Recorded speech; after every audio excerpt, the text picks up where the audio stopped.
Now next we have date and time. If you click on date and time, suppose you want to insert a particular date in your document, so select the date, and if you want to insert the date along with the time, so click on this one, and if you click on update automatically, so click OK. It is done. Okay, now save it. Just save.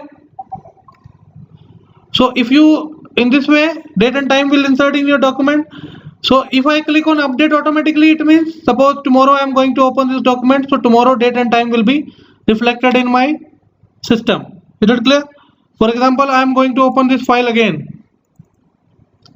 So right now, what is the time? What is the time of my clock? 4:39. Is it clear? So date and time will be updated automatically. Is it clear or not? Okay.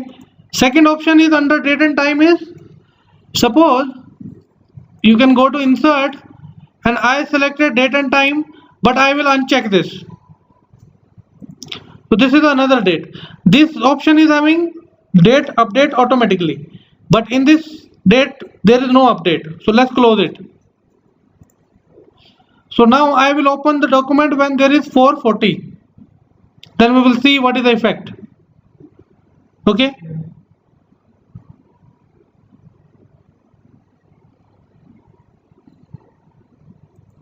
So now it is 4:40.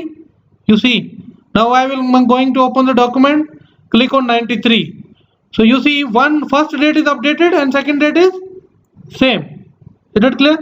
This is the use of date and time. Clear?